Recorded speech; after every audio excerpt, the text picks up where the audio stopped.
Amada familia en el Señor, como ya saben algunos, y los que no lo saben, ahora los pondremos al tanto. Estamos compartiendo un estudio que se titula Los misterios de Dios. Amén, amén. Y en el estudio anterior, haciendo un resumen de los misterios, tocamos dos sinónimos de la palabra misterio, que son dogmático y oculto. La palabra dogmático o dogma ya la definimos y ya nos adentramos en ese asunto, no lo vamos a repetir.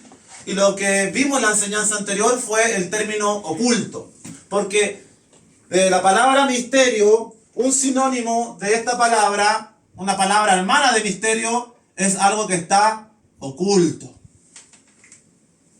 Y dentro de ese mundo de lo oculto y misterioso, hay una oposición.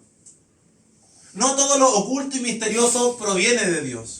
Hay cosas que Dios tiene reservadas con misterios para sus hijos.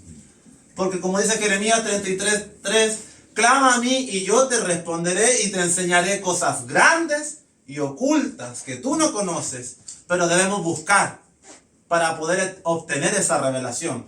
Pero en esos misterios no revelados, en aquellas cosas ocultas, hay un mundo oculto y misterioso que no se asocia con Cristo y con la luz. Esa es otra cara de la moneda. Y que se asocia a la oscuridad y el engaño. Y estuvimos hablando que esa atmósfera se asocia al mundo del ocultismo.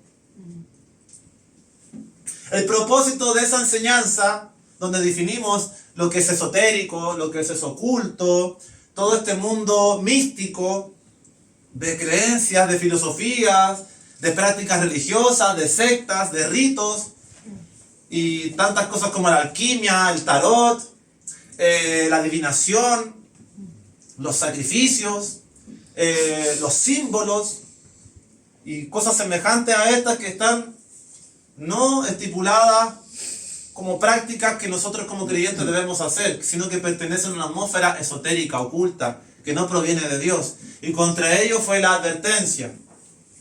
Y el propósito de esa enseñanza fue equiparnos con discernimiento. Discernir es separar.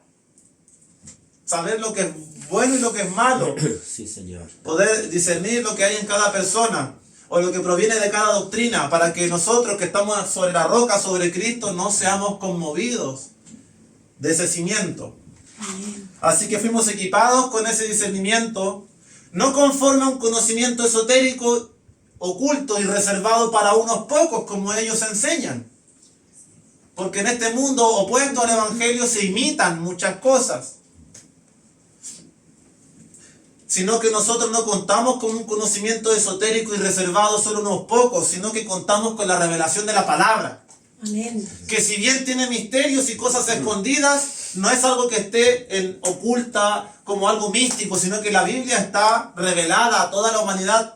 Y la Biblia puede usted adquirirla en cualquier lugar. Amén. No tiene que practicar un rito y hacer un símbolo en el piso para que Dios le venga a revelar su verdad o sus misterios. Sí, Señor. Con el conocimiento de la palabra, por la fe en Cristo, usted puede ir navegando y descendiendo en el conocimiento de estos misterios tan profundos que el Señor tiene, porque el mal, los reinos de la tierra, el dinero, la eternidad, la muerte, son preguntas que muchos de nosotros nos hemos hecho, y si no las hemos hecho, deberíamos estar buscando quién soy, de dónde vengo, hacia dónde voy, cuál es mi propósito, cuál es mi origen.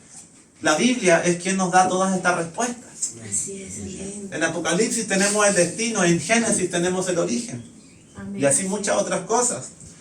Y para poder entenderlas, aceptarlas, vivirlas, es por fe. Muchas de ellas son por fe, porque no estuvimos en el huerto del Edén, en el origen, Sí. ni todavía llegamos a la ciudad santa, a la Sion, a la Nueva Jerusalén, que tiene calles de oro y mar de cristal. Amén. Estamos aquí en un plano terrenal, sujeto al sufrimiento, a las pasiones, a los deseos, a los sentimientos, al quiebre matrimonial, a que mis hijos se me rebelan, a que no me alcanza para fin de mes, a que estoy frustrado, a que no me salen las cosas. Estamos en eso. Y en eso es que Dios no quiere que estemos. Por eso el estudio anterior fue con la mirada puesta en la eternidad, para que nos desapeguemos de esto un poquito y vivamos para lo que hemos de ser. Amén. Amén. Aleluya. Y debemos tener algo claro. No todo lo espiritual proviene de Dios. Así es. No todo lo que es espiritual proviene de Dios. Eso hemos entendido, porque ya hemos dicho que hay una atmósfera opositora, oculta al Evangelio. Y eso pudimos ver una pincelada en 2 de Corintios 4:4, donde nos decía que el Dios de este siglo cegó el entendimiento de los incrédulos para que no les resplandezca el Evangelio. Ahí no está hablando de Dios. Ahí está hablando del Dios de este siglo, con D minúscula. Para todos los que aquí están y que tienen una Biblia en su poder, y para los más nuevos, sepan que en la Biblia cuando dice Dios con D minúscula, no se está refiriendo al Señor, se está refiriendo a otro tipo de entidades, o a personas incluso. Así es, amigo. Pero con D mayúscula, o con S mayúscula, o con J mayúscula, se refiere a Jehová, a Adonai, a Yahweh, a el Señor, al Dios Todopoderoso. Pero como decía ese texto, hay un Dios de este siglo. ¡Qué tremendo! Tremendo. Con D minúscula, pero no deja de ser enigmático.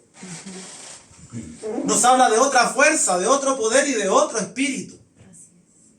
Porque dice 1 de Juan capítulo 4 que hay otro espíritu. El espíritu de error. Que se resisten y se oponen a la verdad. Así que todo este mundo de enemistad en contra del Evangelio y de nuestro Señor Jesucristo, una parte de ese mundo proviene del ocultismo. Y escogimos esto, o Dios me puso esto dentro de la enseñanza, porque la iglesia es muy engañada a través de muchas prácticas y ritos esotéricos, creyendo que con aquellas cosas se acercan a Dios, y no lo son. Y por ello es importante discernirlo. Y no vamos a hablar de ello porque ya se expuso la semana anterior y las predicaciones van a ser subidas al canal de YouTube para quien las quiera repasar. Amén. Amén. Finalmente en esa enseñanza se contrastaron dos puntos entre el ocultismo y el Evangelio. El ocultismo señala que hay un conocimiento reservado solo para unos pocos. Y a la luz de la palabra dijimos que muchos son los llamados y pocos los escogidos. Que ancho es el camino de la perdición y todos van por él, mas angosto y estrecho es el camino de la salvación y pocos son los que lo encuentran. En primera instancia uno podría decir, bueno, esto también proviene del Evangelio. El Evangelio habla de un conocimiento reservado solo para unos pocos, pero no es así. Así es. Satanás se disfraza como ángel de luz.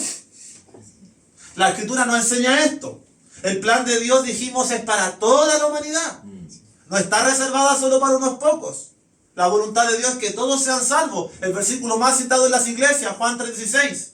Porque de tal manera Dios amó al mundo que ha dado a su Hijo unigénito para que todo aquel que crea, ahí está la condición. Pero es para todos. Y vimos en 1 de Timoteo capítulo 2 que dice que Dios quiere que todos lleguen al conocimiento de la verdad. Así que el Evangelio no es un conocimiento esotérico reservado para un selecto grupo. Pero ¿cómo lo entendemos entonces? Cristo murió por todos, pero la voluntad suya y de cada persona es lo que resiste el plan de Dios. Y allí es donde se hace realidad que esto sea solo para los escogidos. Solo para unos pocos. Finalmente será, no es para todos. La palabra dice que es para todos, pero la voluntad del hombre se opone a la voluntad de Dios. Amén. Y eso impide que sea para todos. Y cada uno de nosotros debe resistir su voluntad, someterla a Cristo. Y lo que más Dios me ha hecho pensar estas últimas semanas es el famoso versículo de Gálatas. Ya no vivo yo, Cristo vive en mí. Amén. Pero pareciera ser, qué gran falacia y mentira en tantos creyentes. Así es, amén. Que en ningún minuto someten su vida a Cristo, Amén. sino que viven como les da el antojo. Y su Dios es el vientre, sus deseos, Así es. mis metas, mis sueños, mis anhelos. Yo. Eso no es el Evangelio, hermano. Amén. Lo primero que usted tiene que entender en el Evangelio es que el Evangelio no consiste en usted, consiste en Cristo. Amén. Y el Evangelio no promete éxito, promete la vida eterna. Así es. Aflicciones, pruebas, participaremos de ellas en algún minuto, pero con paz que sobrepasa todo entendimiento, en cada minuto. Así que en el primer contraste entre el ocultismo y el Evangelio, es que el ocultismo dice que esto es un conocimiento esotérico, oculto, que solo se reserva para los iniciados. No es nuestro parecer, pero pareciera que se camufla. Y el segundo punto que expresamos es que existe, o el ocultismo y este mundo esotérico afirma la existencia de una realidad sustancial que subyace a todo lo que vemos, una realidad espiritual, que no se alcanza por razonamiento o por nuestros sentidos. Y en eso ambos credos estamos de acuerdo, tanto el ocultismo, el luciferismo, el satanismo, la masonería y muchas de estas creencias y prácticas y sectas afirman de la existencia de un mundo espiritual que no se accede por méritos, por sabiduría, ni por conocimiento, ni por títulos. El Evangelio también afirma lo mismo. Por eso digo que ambos credos afirman la existencia de un mundo espiritual.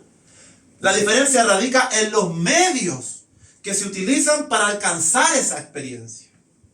En el caso nuestro, para alcanzar esa experiencia espiritual con Cristo, es por el Señor primeramente, por su obra redentora, por fe. Fe que se sostiene en la gracia, que Dios murió y nos dio este regalo a todos, y que no nos pide requisitos ni obras, ni ser buenas personas para alcanzar la salvación, sino que solo debemos creer. Eso nos da acceso al mundo espiritual. Ya entender y discernir demonios, poder liberar a las personas de ataduras, de enfermedades y todo eso que la Biblia dice y que muchas corrientes cristianas e iglesias dicen, no, eso era para los apóstoles. Errados están, errados. Amén.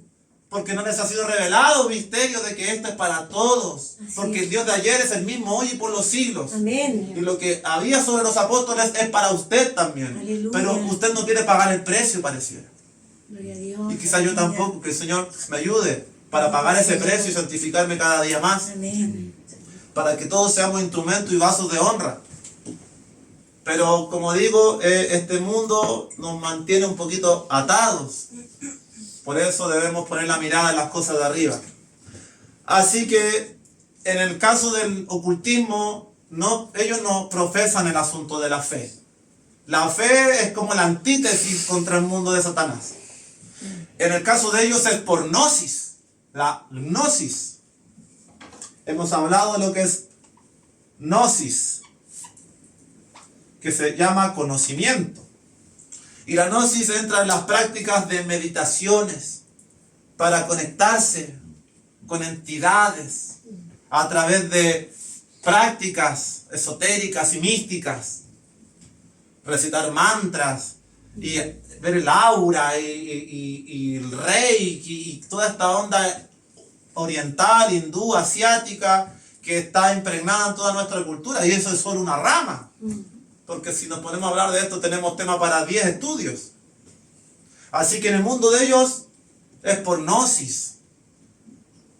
Y es también por ritos esotéricos y prácticas. Deben pagar un precio para ascender en su escala. Pero como el Señor nos dijo, nosotros somos servidores. Nosotros aquí no estamos buscando escalar al grado 33, como dicen ciertas sectas. Nosotros, dice la Escritura, que el que quiera ser alto, quiera ser grande, humíllese, hágase servidor de todos. Amén. Y ese será grande. Sí, Señor. Así que habiendo dicho todo esto, es que podemos entrar a los dos textos rápidamente que son la base o que quedan como de alguna manera conectados y pendientes para el día de hoy. Y los que vamos a analizar primeramente, le pido que en su Biblia busque 2 de Corintios, capítulo 4, versículo del 1 al 6, y también busque o separe con el dedito porque están relativamente cerca, 2 de Corintios, capítulo 11, versículo 4. Amén. Así que dice así la Escritura en el versículo 1. Por lo cual, teniendo nosotros este ministerio, según la misericordia que hemos recibido, no desmayamos. Antes bien renunciamos a lo oculto y vergonzoso, no andando con astucia, ni adulterando la palabra de Dios, sino por la manifestación de la verdad, recomendándonos a toda conciencia humana delante de Dios. Pero si nuestro evangelio está aún encubierto, entre los que se pierden está encubierto, en los cuales el Dios de este siglo cegó el entendimiento de los incrédulos, para que no les resplandezca la luz del evangelio de la gloria de Cristo, el cual es la imagen de Dios. Porque no nos predicamos a nosotros mismos, sino a Jesucristo como Señor, y a nosotros como vuestros siervos por amor de Jesús. Porque Dios, que mandó que de las tinieblas resplandeciese la luz, es el que resplandeció en nuestros corazones para iluminación del conocimiento de la gloria de Dios en la faz de Jesucristo. Amén. Tremendo texto. Como usted puede ver, de aquí uno puede pasarse un mes estudiando este puro pasaje de la Biblia. Así de rica y abundante es la palabra. Los versículos 1 al 6 representan un certero resumen de los problemas que enfrentamos en este mundo y de la existencia de enemigo o enemigos. Y yo quiero leerlo en mi propia redacción, en mis propias palabras, para hacerlo un poquito más ameno y claro conforme a lo que hemos ido estudiando. Así que le voy a leer este texto en algo que yo me inventé. Bueno, el Señor es la gloria. Así que le leo lo siguiente, este texto en estas palabras. Dice, y ponga atención. Es importante que usted escuche y lea esto para que sepa qué está haciendo aquí. Amén. Dice así: hemos recibido una gran responsabilidad de parte de Dios y no debemos desmayar. Téngase en consideración. El que persevera hasta el fin será salvo. Para ello es necesario renunciar a todo lo vergonzoso y jamás nunca debemos adulterar ni acomodar el mensaje de la Escritura. A pesar de que predicamos y practicamos la verdad, vemos mucha oposición y resistencia a ello. Esto se debe a un poder sobrenatural de maldad que tiene derecho a cegar la mente de aquellos que son incrédulos. ¿Escuchó bien? Usted que desea experimentar o que ya está experimentando el Evangelio, ve mucha resistencia y oposición en el mundo. Una mayoría en contra de usted. Ataques, burlas y cuantas cosas. Aquí el texto, que lo dice en otros términos, yo se lo traje en mis propias palabras, se dice que vemos mucha oposición y resistencia. Y que se debe a un poder de maldad, un poder sobrenatural. Porque en el mundo de lo oculto, de lo esotérico, de lo místico y del adversario, del Dios de este siglo, hay poder. Hay poder, hermano, pero no hay más poder que el poder de nuestro Dios. Amén. Sí, Señor. Así es. Y es cosa que usted vea en la Biblia, los ejemplos de este asunto. Un ejemplo muy conocido es cuando Moisés convierte su báculo en serpiente y los encantadores y adivinos de Egipto también convierten sus varas en serpientes. Así es, amén. Ahí hay poder sobrenatural, pero ese poder no viene de Dios. Así es. Así que no todo lo sobrenatural y lo espiritual proviene de Dios. Por eso hay que discernir. Amén. Así que se debe a este poder que tiene derecho de cegar la mente. No es que Él pueda actuar libremente en usted. Usted le da poder para que Él obre en su vida, al transgredir los principios de Dios. Así es. Porque dice aquí que cegó el entendimiento. Si dijera eso el texto, yo le puedo decir que su mente la puede tomar el enemigo en cualquier minuto. Pero no dice eso. Dice que cegó el entendimiento de los incrédulos. Sí, Señor. Allí se le da poder. La incredulidad a este mensaje le da poder al enemigo para que obre en su vida. Así que hay un poder que tiene derecho a cegar la mente de aquellos que son incrédulos y no desean renunciar ni confesar lo oculto en sus vidas. Y eso es un punto esencial. No es que el evangelio esté oculto, porque el texto decía, si nuestro evangelio está oculto, entre los que se pierden está oculto. Pero no es el evangelio que esté oculto, es lo oculto en sus vidas, en la vida de los de afuera, y lo no confesado, lo que impide que se revele la verdad en ellos. Por eso es importante la confesión, la oración, Padre, he pecado. Como dijo el publicano, creo, he pecado contra el cielo y contra ti. Sí, Señor. En aquella parábola. Soy yo el fariseo, yo doy diezmo, yo hago esto otro, Señor, yo hago obras, yo voy a la sinagoga 3 veces a la semana, voy al culto de los jóvenes, hago todas. Me le paso los 4 días de la semana, 5 o 6, en la iglesia con los hermanos. Y el Señor miró al publicano, al que era pecador, al que humillado, ni siquiera levantar su rostro, decía: Señor, no soy digno. La humildad. No es que Dios no te quiera ver activo en una iglesia y participando de su obra. Gloria a Dios por ello. Amén. Aquí tenemos un ejemplo, el Mirko. Amén. Pero debemos saber que eso no debe generar jactancia y orgullo en nosotros. Porque Dios no nos debe nada. Dios no nos debe nada a nosotros. Así que todo lo que hagamos no lo haga como reconocimiento y aplauso y ser visto. Amén. Hágalo con un corazón sincero. Dijimos en el primer estudio, con sencillez, ¿te acuerdas? Sí, Señor. Así que no es que el evangelio esté oculto, es lo oculto en la vida de las personas y lo no confesado lo que impide que se revele la verdad. Así que a confesar hoy día mismo, delante del Señor, no delante del cura, no nos predicamos a nosotros, predicamos a Jesucristo, porque entendemos que hemos sido hechos sus siervos. Y esto gracias a que en nuestra vida no resplandeció su luz. Y el verdadero conocimiento, no la gnosis, el verdadero conocimiento que proviene de Él, pues Él es el resplandor de la gloria de Dios. Amén. Gnosis significa conocimiento, para que usted sepa. Hay muchas prácticas místicas y esotéricas buscan un conocimiento oculto para tener poderes espirituales y conectarse con dimensiones astrales y contactarse con la mamá que está muerta y que le habla que está bien allá arriba en el cielo, supuestamente. Tengamos cuidado con esas cosas. Hay que saber discernir. Porque sí hay experiencias que algunos han vivido y que pueden provenir de Dios, pero es una atmósfera delicada. Así es, amén. Así que las dos grandes conclusiones que este inicio de enseñanza nos deja, en primer lugar, es que aquí todos somos conscientes, muy conscientes, de que hay un poder sobrenatural de maldad, que tiene potestad de obrar en las personas no arrepentidas. Así que muchas veces en su vida usted no estará luchando contra una persona, estará luchando contra lo que está obrando dentro de esa persona. Así es. Y aquí ya usted ya tiene un diagnóstico psicológico, espiritual, de por qué esa persona está obrando en contra de usted. Es porque en ella y en él hay cosas ocultas que no ha querido arrepentirse, ni confesar, ni reconocer delante de Dios que están mal. Porque ese es el principal problema en nuestras vidas, que somos obstinados y creemos que podemos seguir haciendo lo que nos da la gana.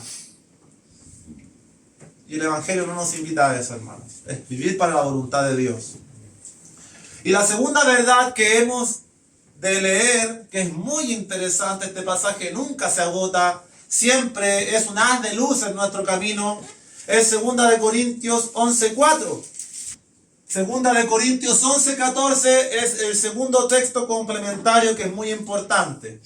La primera verdad ya fue revelada, el primer misterio ya fue descubierto. El mal, el engaño, la mentira y cuantas cosas negativas acontecen en este mundo tienen una raíz. Y esa raíz es un poder de maldad, que la Biblia denomina Satanás, el diablo, el dragón, la serpiente antigua. Y que tiene poder para obrar en personas no arrepentidas. Y la segunda verdad importante, Pablo presenta su ministerio y muchos otros asuntos en este texto de 2 Corintios. Y en el versículo 13 y 14 habla de personas falsas y dice: porque estos son falsos apóstoles, obreros fraudulentos, que se disfrazan como apóstoles de Cristo. Y no es maravilla, porque el mismo Satanás se disfraza como ángel de luz. Así que en este mundo hay personas que son fraudulentas, falsas, mentirosas, y que incluso están dentro de la iglesia. Porque dice falsos apóstoles. No dice falsos presidentes, ni falsos jueces, ni falsos médicos. Dice falsos apóstoles. Sí, Señor. Y un apóstol es un enviado, un servidor. Por lo que revela el texto, estos son servidores de sí mismos y del mal. Y dice que no debemos maravillarnos si en la iglesia, en las congregaciones y en las religiones se levanta tanta falsedad. Porque estamos plagados de falsedad y apostasía. Amén. Por eso la gente no quiere saber nada del evangelio. Por el mal testimonio de mucha gente falsa. Pero el Señor no va el Señor ejecutará sentencia sobre aquellos que obraron mal. Pero sobre aquel que renegó y no quiso acercarse al evangelio por causa de esa persona, no ha de ser justificado. Porque hay una palabra que nos revela todas estas cosas. Y nos señala que vendrán falsos profetas, vendrán mentirosos, vendrán tiempos peligrosos, dice Pablo. Así que hay una artimaña genial de las tinieblas, una astucia increíble, superior a la suya. Por eso en el culto de la gnosis y el ocultismo, los que ingresan, los iniciados, no es por mérito, ni por sabiduría, ni por estudio, es por esa conexión mística, porque Satanás, que el Señor reprenda, es infinitamente sabio en relación a muchas personas humanas. Y si no me cree, lo vamos a demostrar. Entonces él, a usted, al enemigo, que el Señor reprenda nuevamente. Y para algo nos hemos preparado para hablar de estas cosas, porque si no, usted sabe que estamos en guerra. Amén. Usted no se va a venir a presentar delante de él con títulos. ¿Cuánto más con el Señor Jesucristo, que ostenta todas las coronas y los títulos?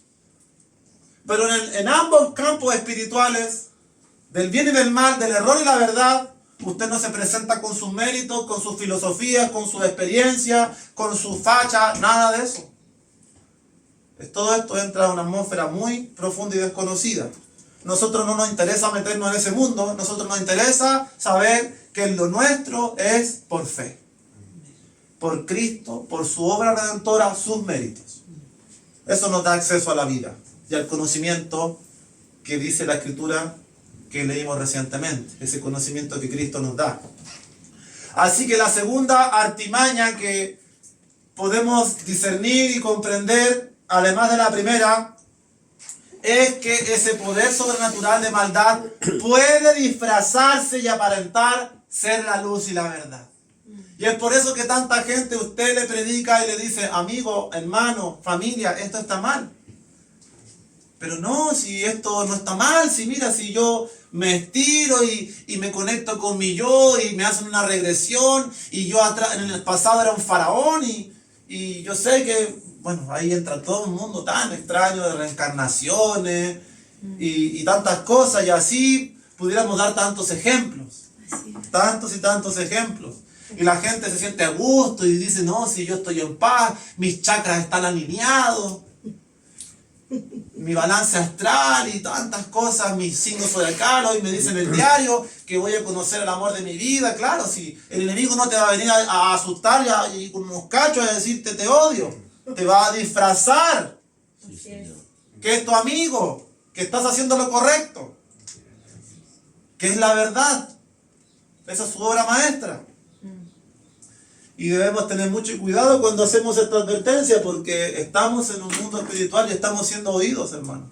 Por eso que el Señor tape los oídos de todos nuestros adversarios. Amén. Amén. Así que son esas dos grandes conclusiones. Un poder... No me gustó este plumo, fuera. Se me cayó, perdón. Poder sobrenatural de maldad. Esa es la primera gran conclusión y gran misterio que hoy podemos entender. Y sé que más de algunos aquí y en la conexión desconocía más abiertamente estos temas. Poder sobrenatural de maldad. Y lo segundo muy importante es que este poder aparenta ser luz. Así que tenga presente que se disfraza.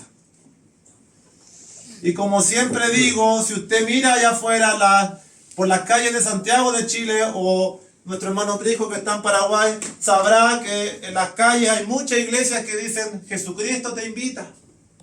¿Y en cuántos de esos lugares se estará predicando la sana doctrina? Así es. Testigos de Jehová, mormones, solo Jesús, Dios Madre, y cuántas otras estupideces. Así es. Duro decirlo, pero la Biblia ocupa la palabra estúpido. Amén. No se enoje conmigo. Así es, Señor. Así que tenemos que tener cuidado. Incluso en la misma iglesia evangélica también está regado el engaño, hermano. Así es. Aunque nos podemos sentir identificados más con el pueblo evangélico que con otros, porque su doctrina y su manera de interpretar la Biblia es la más cercana a los bautistas, los pentecostales. Son nuestros hermanos y con muchos de ellos pueden haber diferencias. Pero si se predica lo básico, que es por la fe y es por la gracia y es por los méritos de Cristo, estamos de acuerdo. Eso es lo central. Amén. Amén. Así que este estudio lo podemos titular El origen de dicho poder. Porque hemos hablado de un poder sobrenatural y un poder que aparenta ser luz. Pero ahora vamos a hablar del origen de ese poder.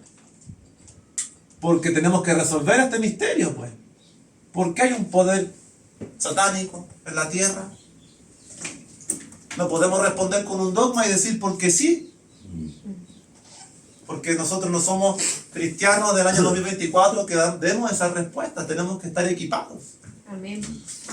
para presentar defensa con mansedumbre, como dice Pedro. Así que le invito a que vayamos al origen. Génesis, capítulo 3. Texto conocido, texto polémico. Génesis capítulo 3, versículo 1. Es lo que vamos a partir viendo. Lo iba a excluir, lo iba a resumir, porque sé que muchos han leído este texto y lo conocen, Sí, amén. pero creo que vale la pena, por amor a los que quizás no lo han escudriñado muy profundamente o son más nuevos. Gracias al Señor por eso, porque nos acompañan y forman parte de esta familia y todos heredaremos la misma gloria, Amén. que Dios lo permita. Así es. En Génesis capítulo 3, el libro de Génesis es el primer libro de la Biblia y nos habla de los orígenes. En el texto que vamos a leer a continuación, si acudimos a estas primeras páginas, nos encontramos con los orígenes, con la creación de todas las cosas, y se nos muestra el primer antecedente de maldad y engaño que se opuso a lo dicho por Dios. Y eso se halla en una serpiente que habla. ¿No le parece misterioso? Así. ¿Por qué cree que el hombre natural no percibe las cosas del espíritu y mofa y hace risa de esto? ¿Cómo tú te puedes creer una historia que una serpiente habla y que se comió un fruto y por eso Dios lo echó de tal lugar? Bueno, detrás de esta historia hay profundos misterios que no me corresponde en esta enseñanza decirlos. Son para las personas más maduras en lo espiritual. Lo importante es entender lo esencial del texto, no ir más allá de lo que el Espíritu nos permita ir. Dice así el versículo 1 en Génesis 3. Recuerde, estamos viendo el principio de todo, son las primeras páginas de la Biblia. Pero la serpiente era astuta, más que todos los animales del campo que Jehová Dios había hecho, la cual dijo a la mujer: ¿con que Dios os ha dicho, no comáis de todo árbol del huerto? Y la mujer respondió a la serpiente: del fruto de los árboles del huerto podemos comer, pero del fruto del árbol que está en medio del huerto, dijo Dios, no comeréis de él, ni le tocaréis, para que no muráis.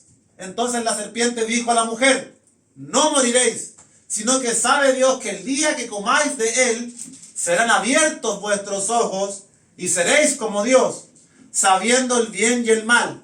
Y vio la mujer que el árbol era bueno para comer, y que era agradable a los ojos, y árbol codiciable para alcanzar la sabiduría, y tomó de su fruto, y comió, y dio también a su marido, el cual comió así como ella. Entonces, versículo 7 y final, fueron abiertos los ojos de ambos, y conocieron que estaban desnudos. Entonces cosieron hojas de higuera, y se hicieron delantales. Cuando yo leo este texto, después de 5 años en el Evangelio, por gracia y misericordia de Dios, me parece estar viendo todas las bases y fundamentos de las doctrinas gnósticas y ocultistas. Todo lo que dice la serpiente es lo que ellos profesan. Así es. Impresionante. Así es, así es. Se lo voy a explicar quizás en algún minuto. ¿Qué podemos rescatar de este texto? De los orígenes, donde no se nos explica nada, de dónde salió esta serpiente, nada. Solamente lo único que vemos es que lo primero que esta serpiente dice es, con que Dios os ha dicho, de alguna manera inmediatamente contradiciendo. Después de que la mujer le dice que Dios les ha dicho que no coman del árbol del fruto del conocimiento del bien y del mal para que no mueran. Eso usted lo puede leer en Génesis capítulo 2, versículos 15 al 17, donde Dios le dijo a Adán que no tomara de ese árbol. De todos los demás les era permitido, pero no de aquel. A Adán le dijo, a Adán lo hizo responsable, y el cobarde culpó a Eva inmediatamente. En vez de afrontar él, dijo, la mujer que me diste, ella me dio a comer, porque la naturaleza del hombre es cobarde, hermano. La naturaleza de la mujer es más osada que la del varón, bíblicamente. Así que, y por eso ve el empoderamiento femenino allá afuera, que está en contra de lo que Dios ha sentado, donde Dios jamás nunca ha querido delegar ni disminuir a la mujer, sino que ambos formen un equipo perfecto. Amén.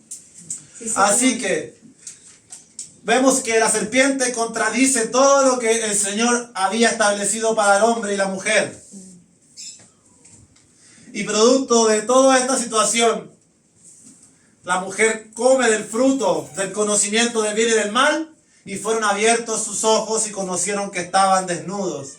Así es como la Biblia nos retrata la raíz del engaño. A través de esta historia tan especial, tan profunda, que obviamente tiene muchos misterios que hoy no vamos a dilucidar. Es interesante ver la acción del enemigo, de un principio contradiciendo todo lo que Dios ha establecido. Pablo dice, no lo busque, lo leamos rápidamente para no perder tiempo. Se lo leo yo. Dice algo muy interesante Pablo en el mismo capítulo 11. Segunda de Corintios 11, versículo 3. Dice lo siguiente. Pero temo que como la serpiente con su astucia engañó a Eva, vuestros sentidos sean de alguna manera extraviados de la sincera fidelidad a Cristo. El propósito de toda esta enseñanza, de descubrir todo lo que Dios tiene en su palabra para nuestras vidas, es que guardemos cuidado para no ser engañados, que es un principal mal al cual la sociedad se ve enfrentada, amados. Pablo advierte de que la serpiente con su astucia, y el Señor nos decía en Corintios, no andando con astucia, ni adulterando la palabra de Dios. Así que podemos ver en esta historia del Génesis que solo añade interrogantes, no resuelve muchas incógnitas. Pero ¿qué podemos ir descubriendo? Un pasaje que muchas veces quizá hemos leído y que se encuentra en Apocalipsis 12, versículo 9. Y aquí vamos a poder entender un primer asunto. Apocalipsis capítulo 12, versículo 9, que quizá en algunos estudios hace como un año leímos, y hoy el Señor trae nuevamente a nuestras vidas. Apocalipsis 12, 9, está al final, qué interesante. Estamos leyendo el inicio y tenemos que ir al final de la Biblia para encontrar la respuesta. Porque la Biblia, si bien usted la puede leer de principio a fin como un libro más, no lo va a entender. Porque para entender lo que está a la mitad o al inicio, quizás tiene que ir al último. O para entender lo que está al último, tiene que ir al inicio. Amén. Y en este caso, para entender quién es esa serpiente, que ya muchos lo saben, dice Apocalipsis 12, 9, y fue lanzado fuera el gran dragón, la serpiente antigua, que se llama Diablo y Satanás, el cual engaña al mundo entero. Fue arrojado a la tierra y sus ángeles fueron arrojados con él. Aquí ya no tenemos dudas la palabra nos está develando misterios y nos está diciendo que aquella serpiente no era un simple animalito que se arrastraba, sino que era un poder espiritual de maldad que ya estaba en el huerto. Así es. Y dice que este poder actualmente engaña al mundo entero. Como en la pandemia que se fueron todos engañados, el mejor ejemplo. Así es. Así es. Pero bueno, no vamos a hablar de eso, no es nuestro tema hoy. Entonces, amados, vemos el origen de dicho poder, el cual engaña y del principio contradice lo que dice Dios. ¿Y acaso el ser humano no imita esto? ¿Acaso no estamos en un cuerpo y una simiente que contradice lo que Dios quiere para nuestras vidas? Así es. Por eso le dije, ya no vivo yo, ahora vive Cristo en mí. Y ese es el esfuerzo que cada día hacemos. No hacemos sacrificios, ni ritos, ni mandas, porque Dios no nos pide nada de eso para estar cerca de Él. Amén. Dios no necesita un latigazo en la espalda en Semana Santa, ni que deje de comer carne 3 días. Dios no le pide nada de esas barbaridades. Dios solo le ha pedido la fe Amén. en el Hijo del Hombre. Justificados pues por la fe, tenemos paz para con Dios. Amén. Amén. Gloria a Dios. Así que, como antecedente y observación, el gnosticismo considera a Satanás y a Lucifer 2 personas o 2 personajes diferentes. Esta es una creencia muy sólida y erradicada en mucha gente. Que mucha gente cree que Satanás y Lucifer no son lo mismo. Satanás, claro, primero es un demonio terrible. El segundo, Lucifer, es el divino tentador, el entrenador psicológico, aquel que pone a prueba al adepto para lograr la iniciación. En muchos cultos gnósticos, místicos, Nueva Era y toda esta onda exótica, mística, de meditación, de conciencia universal, de nuevo orden, Lucifer es el portador de la luz, es quien viene a dar la iluminación, el conocimiento, para hacer libre al iniciado. Y eso fue muy mencionado en un video que yo contemplaba de Gnosis, de enseñanzas gnósticas. El tipo repetía constantemente, si usted quiere entrar a este mundo, será probado, será puesto a prueba, tendrá que ir superando retos, avanzando en este escalón.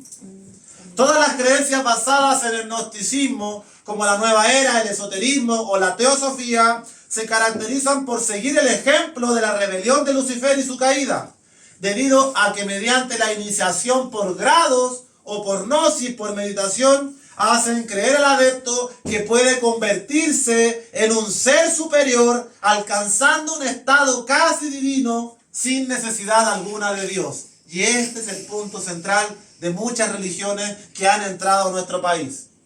Yo lo veo diariamente en redes sociales. Así es. Personas que les han hecho creer que a través de ciertas prácticas, ritos místicos y esotéricos pueden convertirse en seres superiores, alcanzando estados casi divinos, sin necesidad de Dios. Esa es la base de la doctrina de esta gente. Y es el retrato del huerto, con que Dios ha dicho, si comes del fruto de la gnosis, del conocimiento, seréis como Dios.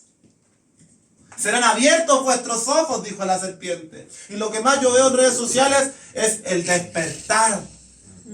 La gente dice, yo estoy despierto porque sé que hay una élite y unos psicópatas que controlan el mundo, los alimentos, las farmacéuticas, los cultivos transgénicos y el transhumanismo y Bill Gates y los más. Pero eso no es suficiente. Eso no es suficiente. Pero sé que muchas de esas personas que están en esas corrientes de ideas, gracias al Señor, a través de la palabra, han llegado a Cristo. Y aquí hay ejemplos de ello. Amén. Han sido rescatados de ese falso despertar. Porque el despertar es lo que dice el Señor. Despiértate tú que duermes y levántate de los muertos y te alumbrará Cristo. Aleluya. Amén. Esa es la verdadera luz. Aleluya. No la luz de la aurora de Lucifer, del portador, que dice que es el lucero que porta la iluminación. Prometeo, el titán que tomó el fuego divino.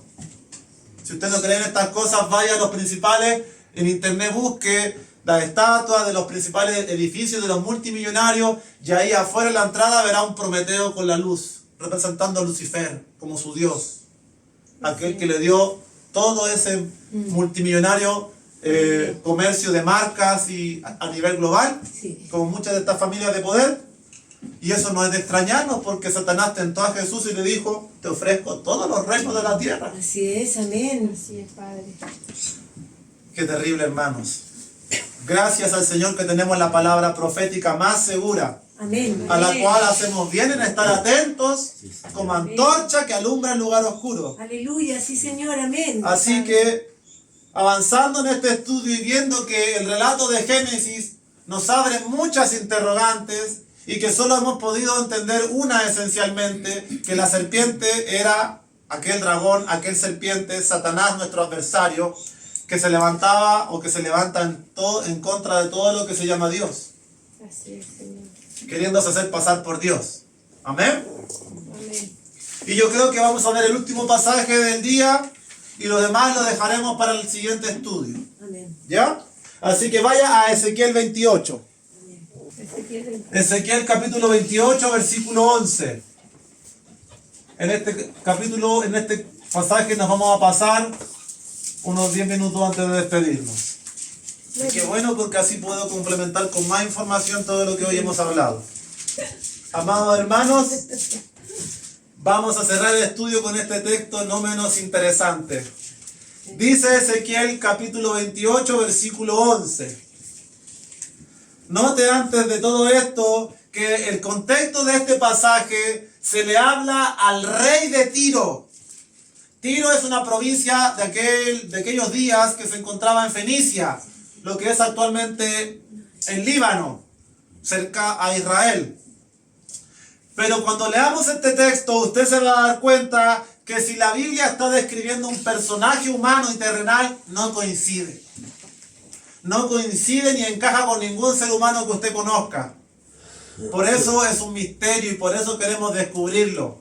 Dice así: vino a mí palabra de Jehová diciendo, hijo de hombre, levanta endechas, es decir, levanta lamentaciones sobre el rey de Tiro y dile, así ha dicho Jehová el Señor, tú eras el sello de la perfección, lleno de sabiduría y acabado de hermosura.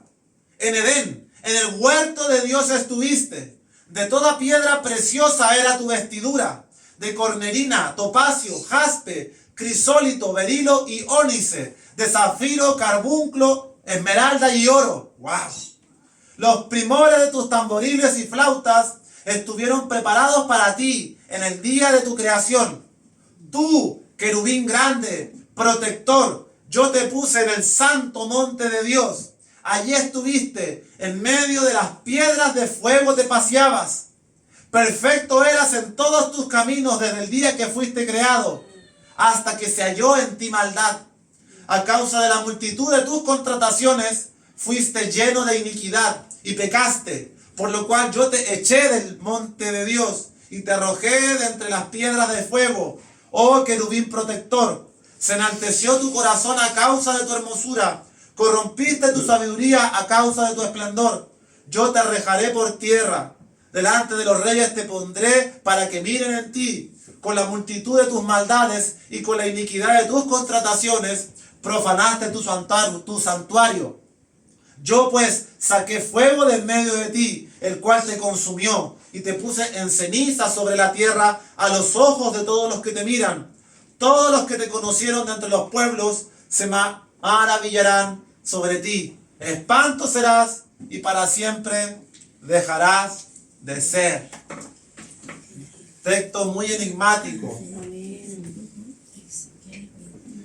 Es muy enigmático este texto porque dice que este es un rey terrenal de una provincia, pero dice algo trascendental. En Edén, en el huerto de Dios estuviste. Y según la Biblia, y no ningún texto apócrifo, ni gnóstico, sino solo la Escritura, solo la fe, como los padres y primeros fundadores de muchos siglos anteriores, en el Génesis capítulo 3, no se ve a ningún otro personaje humano. Solo Adán, Eva, la serpiente y Dios. ¿Por qué este rey terrenal estaba en el Edén? Un misterio, un secreto, un enigma, algo arcano, que está dispuesto no solo para los iniciados, sino para nosotros, para los hijos de Dios. Aleluya. Amén. Interesante. Es claro que no está hablando de un rey terrenal, porque nadie estuvo en el Edén. Y si lee usted más rato su Biblia en la casa, se dará cuenta que no había nadie más. Así que está describiendo una entidad. ¿Qué dice de esta entidad? El versículo 12 dice: tú eras el sello de la perfección, lleno de sabiduría y acabado de hermosura. Note usted el contexto lingüístico del pasaje, porque a cada atributo le antecede un adverbio. El pasaje no dice, tú eras perfecto, sabio y hermoso. No dice eso. No dice, tú eras perfecto, sabio y hermoso. Le antecede un adverbio. Dice, tú eras el sello de la perfección.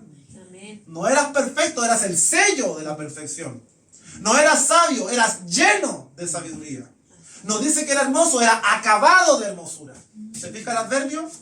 Podría haber dicho el texto, pero el Espíritu Santo lo dice por algo, hermano. Amén. Así es, amén. Amén. Qué increíble.